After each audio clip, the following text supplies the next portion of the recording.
welcome everyone to the Alberta Craft Council's Monday meetup. Tonight we have a special guest, Matthew O'Reilly, talking about his exhibition, Procession of the Self. Before we get started, I'd just like to do a land acknowledgement to acknowledge that Alberta is home to many First Nations, Métis, and Inuit peoples whose footsteps have marked these lands for generations. Those of us joining from Alberta are on the traditional lands referred to as Treaty 6, 7, and 8 territories, and all of us are beneficiaries of these peace and friendship treaties. The Alberta Craft Council is dedicated to ensuring that the spirit of these treaties is honored and respected, and we hope as individuals you join us in committing to learning, listening, reflecting, and taking actionable steps towards truth and reconciliation, and by celebrating and supporting the creativity of Indigenous craftspeople. Now I would like to introduce our exhibitions coordinator extraordinaire, Jill Allen. Jill is joining us from our Edmonton Discovery Gallery location where Matthew has his solo exhibition on right now. Jill? Hello, everyone. I'm so glad that you could join us this evening. We're thrilled to be talking with Matthew about his wonderful exhibition. I hope that some of you have had the opportunity to come and see it in person. And if you haven't yet and you are in the Edmonton area, please do come and check it out. The show is up until this Saturday. This is the final week to see it. So you won't be disappointed if you make it in. But thanks for coming tonight. And I think we're going to have a great chat with Matthew. Just before we get started here, I'm going to introduce Matthew, and I hope you'll forgive me for reading. Matthew O'Reilly is an emerging artist interested in the complexity of a person and figurative ceramics. He completed his MFA at the Alberta University for the Arts in Calgary, where he advanced a visual vocabulary utilizing the grotesque, satire, and monuments. Matthew received first place and NCECA Graduate Award of Excellence from the 2021 NCECA Juried Student Exhibition for his achievements in grad school. Following his education, Matthew was a year-long artist in residence at the Medalta Clay Center in Medicine Hat, Alberta, where he developed new bodies of work, investigating the tension between individuals and collectives. Matthew is the recent recipient of the 2022 Winifred Shantz Award for Ceramics and will be a year-long artist in residence at the Clay Studio in Missoula, Montana, where he will be exploring our relationship to digitizing the public square. And Matthew, you're in Missoula right now, aren't you? Yes. How is it going in Missoula? It's fantastic. The really nice fall weather down here. It's just starting to get dark out. Beautiful colors, and it's definitely sweater weather. Great. You're settling in okay, I hope? Yeah. It's been a little bumpy here and there, but getting nicely settled and starting to make some fun new work. So it's going really nice. Great.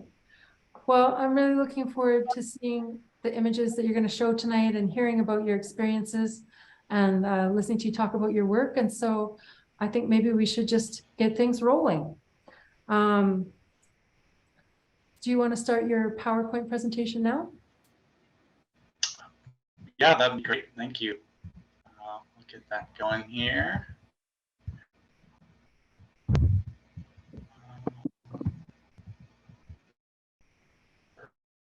Perfect. Can everyone see that okay? Looks good to me. Awesome. And I'm speaking at a good volume, I hope. I can hear you well. Good. Well, yeah, thanks everyone so much for coming. I know it's a lot to dedicate some, or to get some time to squeeze in through those busy lives and things. And yeah, I really appreciate everyone coming. I know friends, family, and colleagues, and I really appreciate you. Thanks. And special thanks to Alberta Craft Council for having me. I really appreciate being here and getting the opportunity to share my work. just kind of just dive right into it. I'll just, for this presentation, talk a little bit about my bio, just a little bit where I've been, and then I'll just kind of dive in directly to the the trajectory of my practice and some of the previous body of works that kind of have contributed to some of the works up in the Procession for the Self show. And then I'll talk a little bit about what's next, and then I'm really excited to hear some questions and hopefully answer them well. And yeah, one thing I always like to touch upon is like how important my my support network is. I have a lot of really strong like big Irish family and friends and folks that kind of support me to be the person I am today, and the work I make, increasingly so, in that my work's a little bit autobiographical. So just the relationships I've had and have that they're just really important to me. And yeah, so briefly, I kind of did my initial kind of formative years down in South Ontario. Went to high school there, mostly in the outskirts of Toronto area, but once in a while I make the pilgrimage into town and experience some big cultural events, and anyway, that was a lot of fun. I did do my undergrad up in Thunder Bay, Ontario. It's really exciting. I got to work with Kasha Peach there, and she was a really big impact on me, and learned a lot about arts education as well. And then at AU Arts, I got to work with Zimmer Biner and Martina Lanton a lot, among a lot of other amazing mentors, and they had a really big impact on me. And like Joel was saying, I had just recently finished a year-long residency at Medalta. So, which brings me here today. So for the procession of the self, what I was kind of thinking about initially for the show is this idea of well, the self and how we change from moment to moment. And even at the beginning of this presentation, I'll be a different person by the end of it, not only because of the memory of the presentation and all the awesome questions I got asked, but also even like biologically speaking, maybe some skin cells will have deteriorated and some new cells will have regenerated. And just kind of along that idea, we change moment to moment and almost in this procession. And I guess I'm kind of really dialed in and interested in this procession. So I'm just going to dive into a few bodies of work that kind of shaped the work that I made for the exhibition. These works are from my thesis exhibition in Calgary. It's called Unsettled Self. And it's kind of where I initially started exploring a bunch of different materials, such as plaster, metal, salts, paint, and I was really interested in how these different materials could just inform the ceramic language. So for instance, the metal kind of allowed me to make more ambitious gestures and movements and poses with the figures, but I was really interested in kind of keeping that kind of clay language alive as well. With these pieces, I was initially interested, or began to look through the frameworks of the monument and satire and autobiography. So I was really interested in kind of defying some of the traditions of the monument. Instead of the heroic, I would kind of poke holes in that with a bit of grotesque humor. Instead of the pieces being elevated, they would stand with the viewer on the ground, and kind of almost a piece you could have a conversation with. I really was excited about how the works kind of had a presence in that way. And as for satire, this is kind of I was really interested in having this kind of sense of humor that invited people to think and maybe have discussions about the work. In terms of autobiography, I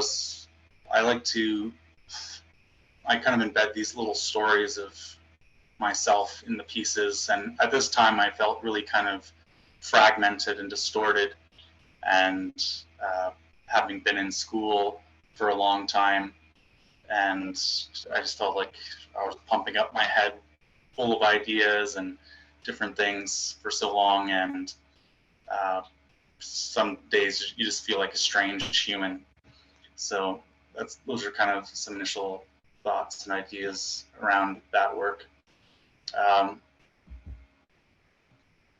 Let's move on to this exhibition. So this body of work was one of the first ones created at Medalta. Some of the works are included in the show at the Craft Council. During my time at Medalta, I was really interested in developing a new color palette, as well as figuring out the pragmatics surrounding just exhibiting in different areas, whether interprovincially or internationally. I kind of had some lower back pains and wanted to make it so I could lift up my own work by myself. So I developed kind of this modular system with the pieces, initially with these stacked heads, these kind of towers of Babel, and they kind of evolved in relationship to my thesis work, and I put legs and feet on them initially. With these pieces, I was really interested, again, in the complexity of a person, how you could have 2 or 3 selves inside you kind of competing for the reins of your consciousness. Having one part of me in the morning wants to kind of sit and have another cup of coffee, and the other part of me wants to go for a bike ride, and the other part of me needs to go to work, and kind of just dealing with all of that, and just juggling the reins of one's consciousness. A few touchstones for me in terms of texts, going through my kind of schooling, and that's still informing now, are this written in stone text by Stanford Levinson. And he talks a lot about kind of this sacred public space. And generally his thesis is there's this weird moment in society where our kind of monuments are literally written in stone, and they travel from generation to generation, but human life is more ephemeral, and kind of values, histories, and ideas can be carried forward. And how do you account for, in our increasingly diverse and pluralistic society, how do you make room for this kind of changing landscape? And anyway, he offered a lot of really interesting ideas around that. Another touchstone for me was W.J.T. Mitchell's What Do Pictures Want?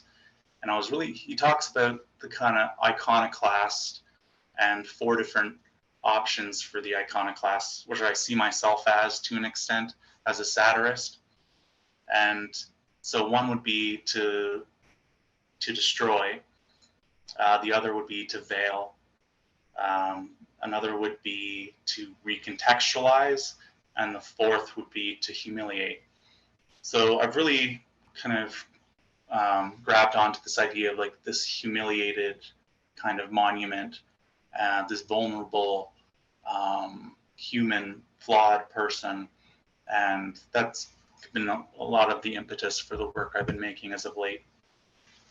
And for this kind of text from Judith Schwartz, it was a great kind of review of kind of confrontational ceramics, satirical ceramics for the past 20, 30 years, if not a bit deeper than that.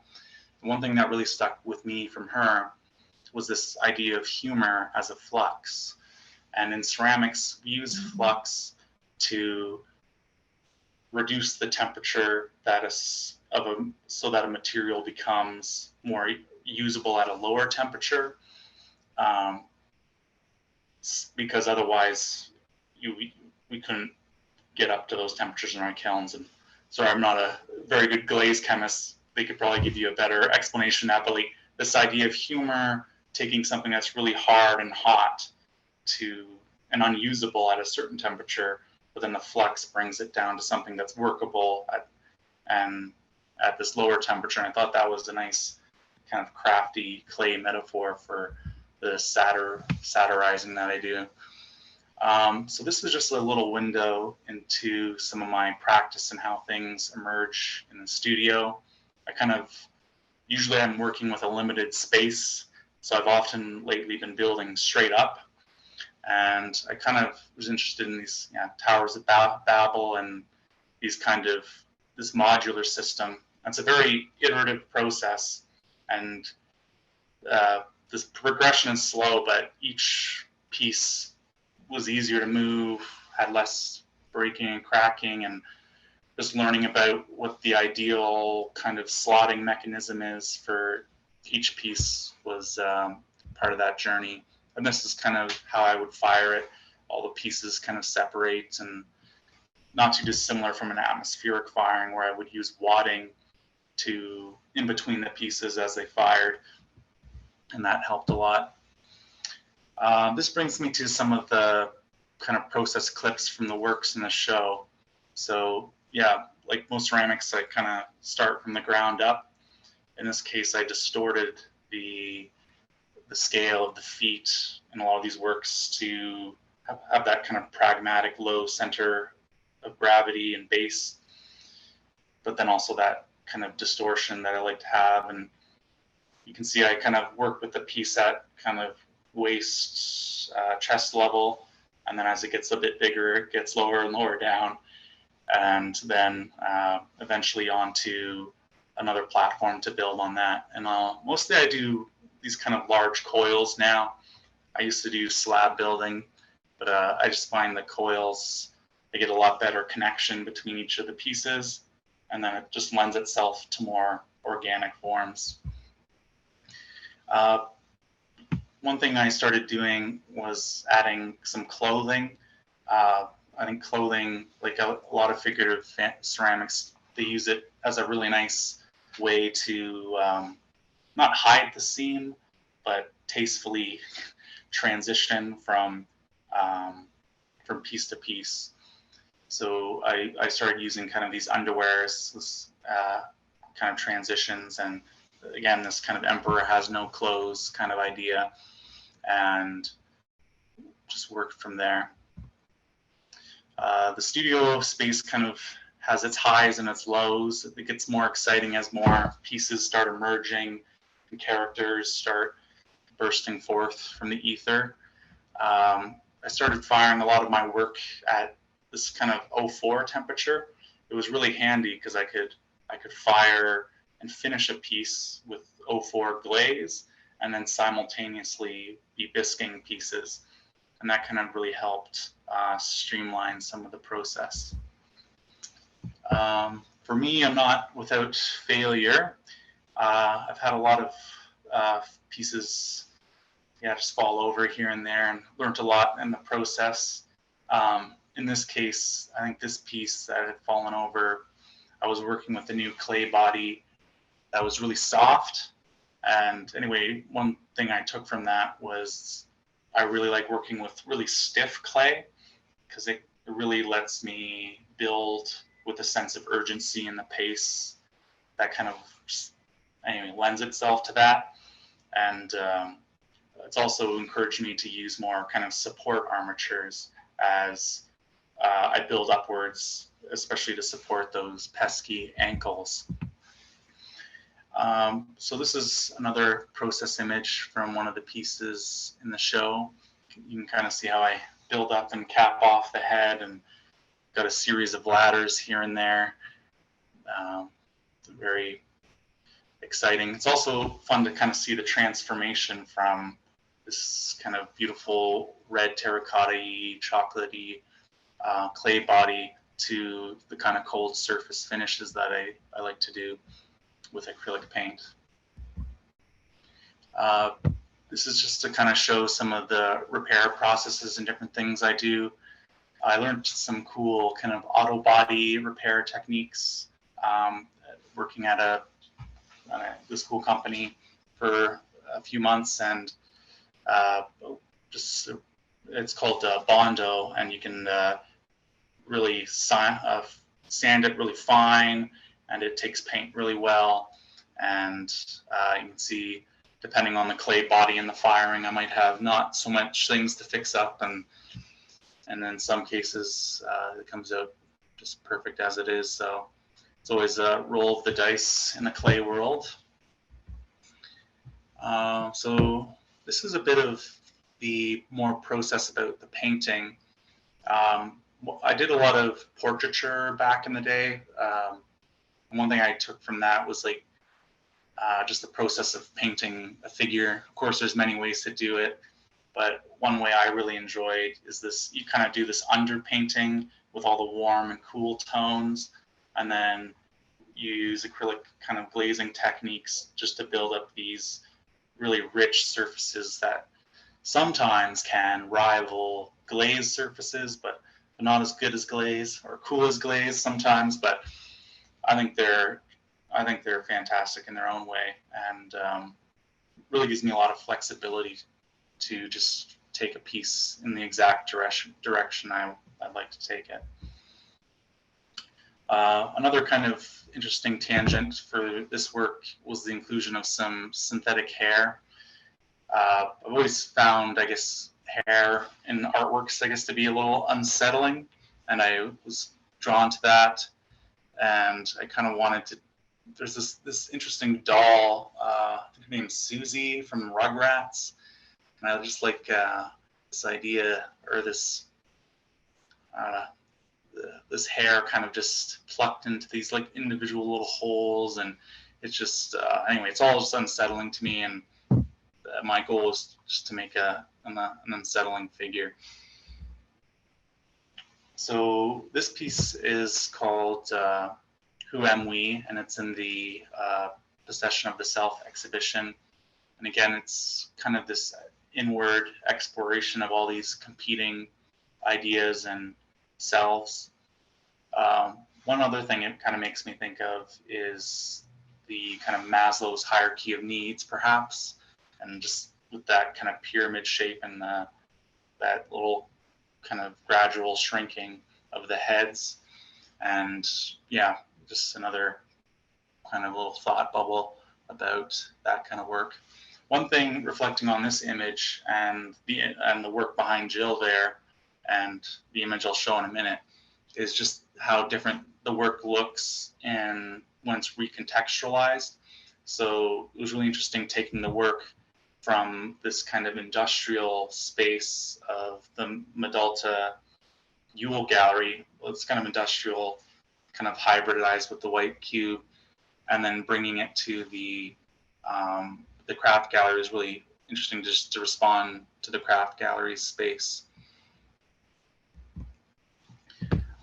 This piece, I've named it a few different things, but I typically think about it, I call it polarized, but for me, when I was making it, I was thinking about just kind of humans' impulse to kind of create in and out groups, and to kind of polarize and be competitive sometimes, and of course in healthy and unhealthy ways, and how anyway it can be an unfruitful pursuit, also very fruitful.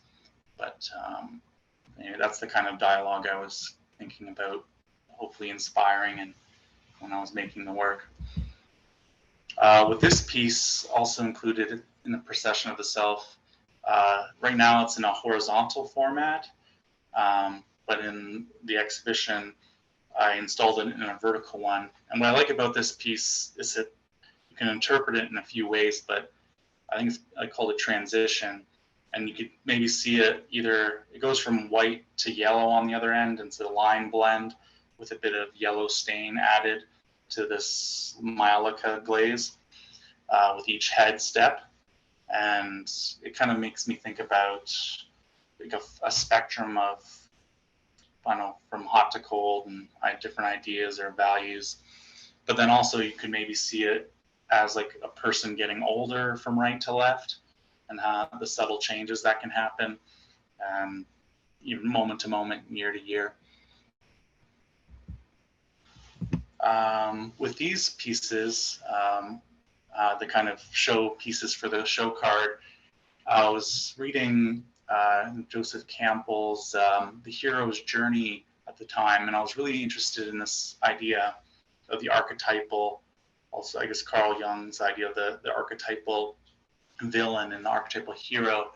And on the right, this kind of sinister fellow emerged as I was carving this bust, and I kind of leaned into that and was trying to channel all the Disney films and kind of sinister gazes I could imagine in my head. And then on the left, I was really interested in just kind of paring down the form to just the basic human form, and then drawing the face on top of the form. And I guess I kind of imagine like the form kind of, or the face may change, but the form kind of stays the same.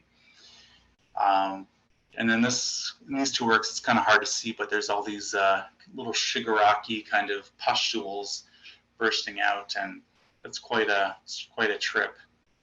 They're quite compelling surfaces. Yeah, and this kind of just leads me to the last little bit. This is the work as it's getting installed. Again, it's that opportunity to like look at what's in the gallery space and respond to the architecture around there. I made the choice to divide the two figures because I was really compelled by these two big windows and this big dividing space that seemed to beckon me to put that transition piece there in that vertical format. But I also really liked and was interested in having the pieces, those two sets of figures kind of be divided, and maybe think about how that maybe changed the meaning. And then we have I think the we and me character. He's, instead of up on a plinth, he's on the floor with the viewers. And then the Becoming Our Idols piece on the right there, it's a bit lower than last time it was exhibited, and it's interesting just having how much the piece kind of changes, having it at shoulder height as opposed to maybe towering over a few inches. So this is me wrapping it up for the most part. I just wanted to talk a little bit about what's kind of coming up next for me. I just have another exhibition at the Canmore Art Gallery that's kind of wrapping up on the left there. And then on the right, kind of a new piece that's just emerging in the studio. What I'm kind of interested in doing now is making work that responds to what I think is the digitizing of the public square, wherein I think a lot about the work of Jonathan Haidt, but this idea of we've just been in this amazing technological revolution that is, I can call my brother from Australia right now and speak to my nieces and nephews, but at the same time, as this thing brings us together, it can bring us apart. And so anyway, there's that interesting tension there. But then also I'm interested in how all of our public conversations, where traditionally they might be in the public square, but now they take place online and are, anyway, we're just as a society coming to terms with that, and all the algorithms and different things involved, and that kind of chaotic mess that seems to shape our day-to-day lives. So I'm just trying to develop a new visual vocabulary to respond to that. And with that, I just want to say thanks again for your listening, and I'm excited to hear everyone's questions.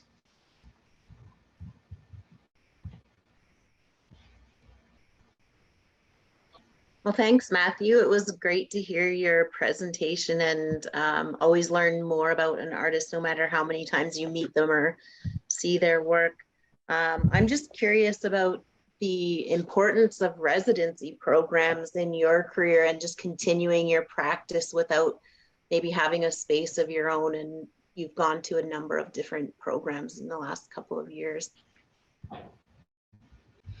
Yeah, they're super beneficial. I'm kind of in that awkward place between grad school and wanting to kind of teach and needing to build up bodies of work and just life and art experience. So yeah, the residencies kind of offer the perfect opportunity to make a few bodies of work, put some roots down, build some robust networks, and that's what I've been trying to do, I guess, the past few years, and then probably for the next years or three.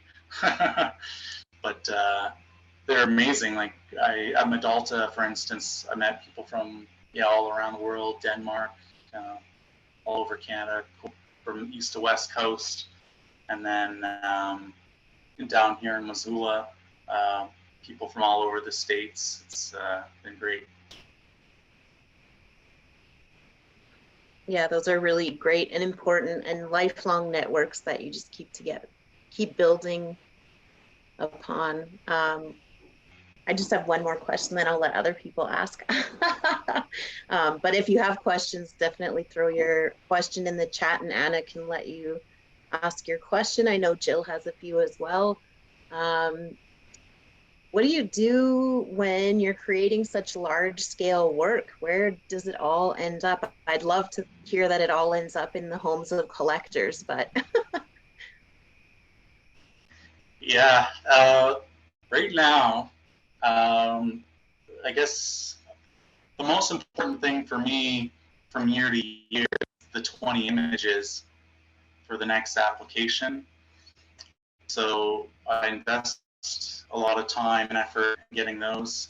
And yeah, it's weird making objects of such permanence and then not having a permanent place to put them. So what I do is this is kind of my first go at it, but I try to organize different exhibitions in sequence and then create like a show that travels a little bit, and then maybe some of the key pieces I'll keep in storage, and then I usually just randomly call up a friend who has a garden or something, and I'll find a home or something for the pieces. But yeah, it's difficult to store. That's one big thing I really enjoyed about making more modular pieces is I can cram them into a friend's garage or something a lot easier. But yeah, it's definitely a big challenge. And yeah, I always have a section in the grant writing area budget for storage. That's a great tip. It's definitely you're so prolific and you make such large scale works that I'm sure as a nomadic emerging artist, it's a challenge, but that's a good tip to add that in the grant budget for storage. All right, let's see who else has some questions. I think we have one from Jill or Murray. Let's start with Murray. Murray, did you want to ask your question in person? Unmute, I have to. Okay. Hi. You hear me? Yes, Maureen. Yes, nice to see you. Yes. So nice to see you too. First, I want to congratulate you on all your recent award in residency. I think that you cannot be too congratulated. And I am curious to hear you a little bit more about so if much. you are looking at other figurative artists in clay, ceramic, or in other medium, because it's a short talk and I'm sure that you are probably having some favorite artists that are also figurative artists like you. Yeah, I have like a really big cohort of kind of colleagues and friends that are emerging all over, I guess, North America at this point. But like folks that I look at a lot at their work and what they're up to. But in terms of more contemporary folks that I've been looking at a lot, I've been really interested in the work of Stephanie Haynes. I think at Alfred there, even Half Moon, that graduate from AU Arts. He's not ceramics, but he does the big kind of collapsed faces. I think his last name is Penny. Yeah. But also a lot of Gormley and yeah, some older folks and Hugo Rondenon.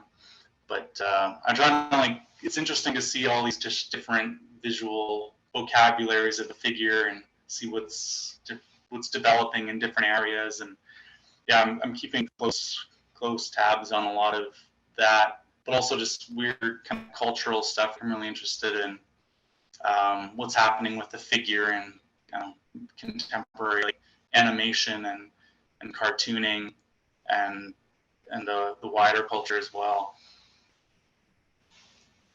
Great, thanks. Thanks, Marie. It's nice seeing you. So I have two more questions in the chat, Matthew, for you. The first one is from Jill, and I'm not sure if Jill would like to ask her question in person. If so, please. Oh, there we go. Hi, Jill. Hello. How's everyone? Matthew, all of the work that I saw in Calgary was all white. So you went to Medalta and now it has all this color. So I'm curious to know how you feel like the color has changed your work. Yeah, I was really excited to take some kind of leaps and risks in my work after grad school and maybe my white period, we could call it in hindsight. But I wanted, to enter that kind of process of discovery and iteration. So for me, what that looked like was exploring some new color palettes and processes that kind of interested me at the time and kind of seeing where those led me. So I decided to kind of branch in two different directions. One being kind of atmospheric firing, more, it ends up looking very just anthropological because the surfaces look so aged and earthy. And I really enjoyed how that kind of evoked this, that anthropological lens, historical lens. And then, so simultaneously with that, I decided to go down this really punchy color route. If I'm being honest, part of it was a bit of an insecurity with wanting things to look more contemporary and fresh at times. But the other part was there was this nice coalescence of the humor with the punching colors. And I thought the colorfulness, amplified this kind of this playfulness within the work and maybe supported the work and its ability to be this kind of invitation to play and invitation to think for the viewer. So and then now I'm kind of entering that exploration period again, where I'm kind of searching for new visual vocabulary. I'm kind of interested in just finding one or two tones or colors to do more all over effects. But anyway, that was what was kind of going through my mind when I was making the work, and then I think those colors impacted it.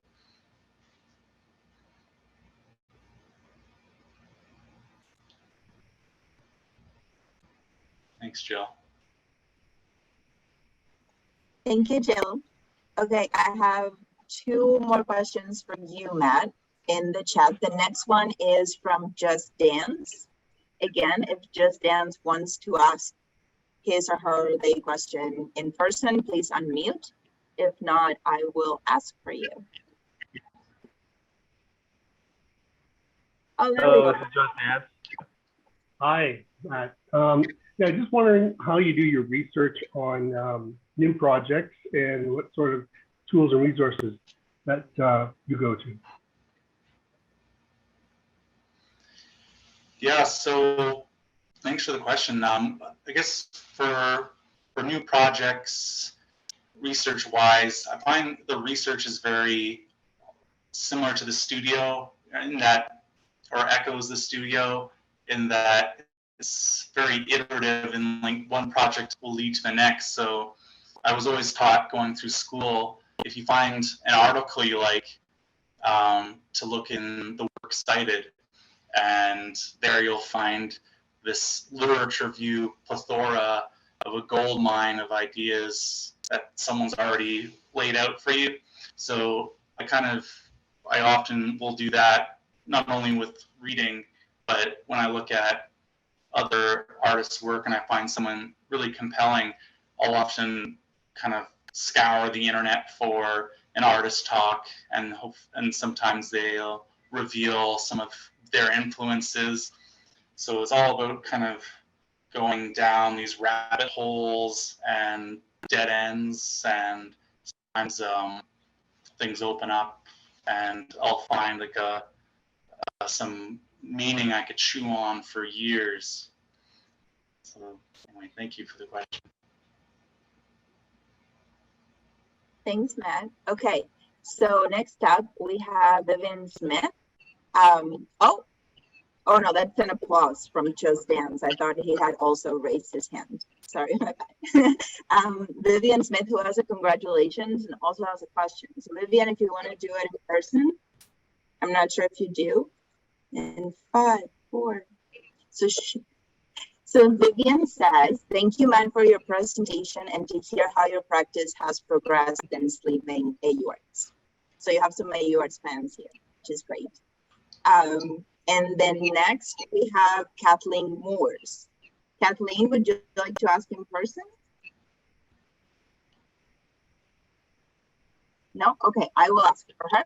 So Kathleen would like to know, how do you see the viewer in relationship with your work? Given your approach to scale and the orientation of the figure, how uncomfortable do you intend the viewer to feel? How does the viewer relate with the sculpture in terms of proximity? It's a very good question. Very interesting. One book that I really lent on for this was I think it's Susan Long's. I forget what it's called. It's like, anyway, there's an author named Susan Long, and she has an article in this kind of seminal text, kind of talking about the miniature, the gigantic, and how it makes the viewer feel. And so the gigantic, for instance, like you were describing, there's creates, well, in both cases creates a power dynamic. But for instance, when you're confronted by the original monuments, such as mountains, there's this kind of humbling feeling. There's this overwhelming presence. You feel small. You feel like there's this something greater, I guess. But then with the small, the handheld, even, it kind of puts you in this position of just all powerful. You have this agency to control. You can rotate and come to understand. And so I'm really interested in both of those, and kind of oscillating between the miniature and the gigantic's really important for me, where I like the way both of those things make me feel. And I think perhaps both offer an interesting perspective through which to view the world. So I try to make works that are kind of figurine, miniature scale, but then also these kind of large, overwhelming ones. And then sometimes, as of lately, I've been integrating the small into the big and trying to make more complex nuance, dynamics of scale. And yeah, but in particular, I'm really drawn to the gigantic or the large. I love having a one-to-one scale with something, and especially like sculpting something like that. It's almost like it just feels like the right size. It's like when you're riding a snowboard or something down a hill, and it doesn't feel right. But then you switch sides and maybe you lead with your left foot. Oh, thank you it's Susan Stewart's On Longing. Thank you. That was the text. Appreciate that. I don't know what I was thinking, but I hope I answered the question. And yeah, the proper name of the title and the authors just in the chat there. Thanks, Marie. That's great. Thank you. Thank you very much, Matthew. I don't have any further questions in the chat. I think Jill had one. Yeah, I have a couple of questions. I think actually these two questions are kind of connected, so I'm going to ask them together, Matt. These are questions that came to me when I was reading your artist statement about the show. So my first question is, what do you hope to convey about the human condition with your work? And my second question is, what are your thoughts about our collective values? And I thought maybe those questions are kind of connected, and maybe the answers are kind of connected too, but anyway. Yeah, I guess, what do I hope to convey about the human condition? I suppose that's an evolving thing, because I feel like as I'm living and experiencing life, my understanding of the human condition is kind of changing with me. Whereas I go through the stages of life, I always, with a smirk, I always say I'm kind of going through second puberty right now. But I find my understanding of the human condition is always evolving, and in that, I guess I want to convey that the complexity of the human condition, wherein whenever you always get that moment when you pass by someone, I don't know, in a mall or something, and you're all troubled and worried about whatever's going on, and then you pass by that person and you imagine and think to yourself, wow, their life's just as crazy and complicated as mine, and we're like 2 of 100,000 people in this city, and of 36 million people in this country, or 360 million, and anyway, so on. So the complexity of the human condition, I suppose, is what I'm after. But hopefully that's not too broad or a cop-out. But in terms of the values, I suppose, that I'd like to portray, I guess I've taken maybe a step back from displaying perhaps certain values, and perhaps a step forward to this idea of questioning. But I guess you could say the value of asking questions anyway is a value. But my aim is to make work that asks questions. And I've made work before that is like, here are my values, A, B, and C. And anyway, I value that kind of work, and it's really interesting and important. But I think for me, I just have kind of an earnest curiosity about the world, and I guess in questions, and asking them, and talking with other people. Despite being so long-winded at the moment, I really do enjoy conversation, and I celebrate that, and I really try to make work that values and puts that forward. Thank you, Matt. Thanks. Are there any other questions from the audience before we wrap things up this evening? There is a follow-up question from Kathleen. Oh, okay. So Kathleen says, thank you very much, Matthew, for your response to my question on scale. I was also interested in how you view the relationship between reading / books / research and the actual formulation of the making. I've noted several of your touchstones. Do you think that these relationships to text / popular culture / viewing is going to be an ongoing necessity of your reading? What is your life's essential read?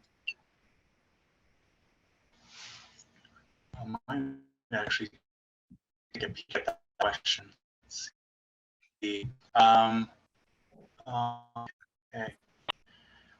Yeah, I think one of the interesting, I guess, developments, I guess, in thinking for the past few decades, anyway, with, I'm sure the past few centuries has just been kind of the collapse of the fields to an extent, and kind of the anyway, or maybe it's just people discovering all the overlapping between all the different fields and ideas.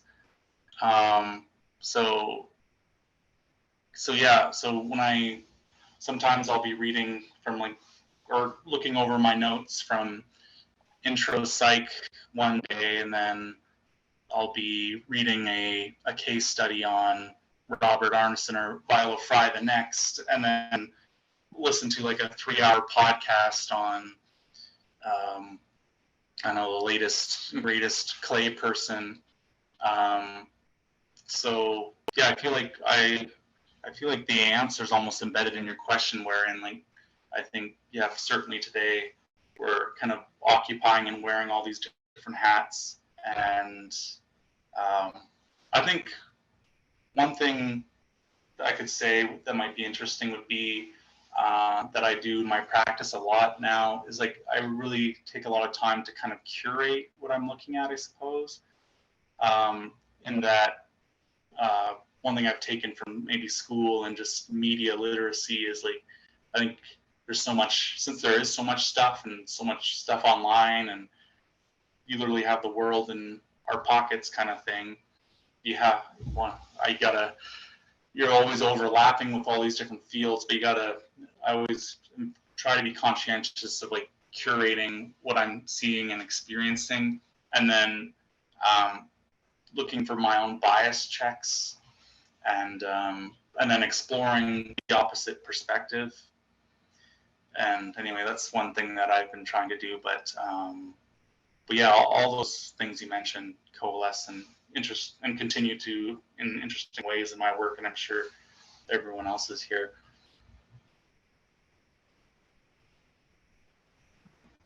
Thank you, Matt. Yeah, that was the last question, Joe. Thank you all for asking. Yeah, it was great to have that discussion and hear what you had to say about those things, Matt. I'm wondering if you can tell us a little bit about what's coming up next for you. You're in Missoula now for a year. Can you tell us a bit about what you're doing there, and if you have any shows coming up? Yes. So it's going to be an exciting year. It's been like a crazy 2 months for me. And then I have a bit of a studio breather for the next little bit, but I think I'm doing a group exhibition with my my fellow virtual clay collective people and at the next NCCA gathering in Cincinnati, Ohio. So that'll be fun. I think our exhibit is called Circuit. So I'm making a piece for that. And then I'm excited to be returning somewhat close to Thunder Bay in over the summer. I think I'm installing an exhibition at the Duluth Art Institute come June 1st, and then hopefully a few group shows in between, and I still have to apply for it, but I'm hoping to spend a second year have the opportunity to spend a second year in Missoula, and then do my kind of end of residency show in the gallery space we have at the Clay Studio in Missoula, which would be awesome. And then I'm kind of exploring 3D modeling, and I've been building the skill sets surrounding 3D modeling and kind of microcontrollers and circuits and different things for a few years, and I'm hopefully going to find a thoughtful way of integrating them into my work, and I kind of aspire to take my work into like virtual spaces, do some stuff to it, then bring it out into real spaces, and like trying to create a workflow that's really fun and exciting and nuanced, and maybe reflects what it is to be a human now, which is like, or for me anyway, which is just like stare at my phone for half hour, talk to someone for 5 minutes, sculpt some clay stuff, stare at my phone for another half hour. So, and then anyway, so that's kind of what's next for me. Great. Can you share with us how people can find you online if they want to follow what you're doing? Yes. Just, I guess the best way, I think I'm the most active on Instagram at Matthew Smiley. It's kind of like O'Reilly, but O'Smiley. And my website is mattheworeilly.ca, no apostrophe. And then all of this stuff's all linked up. So if you can find one thing, it'll lead you to the next.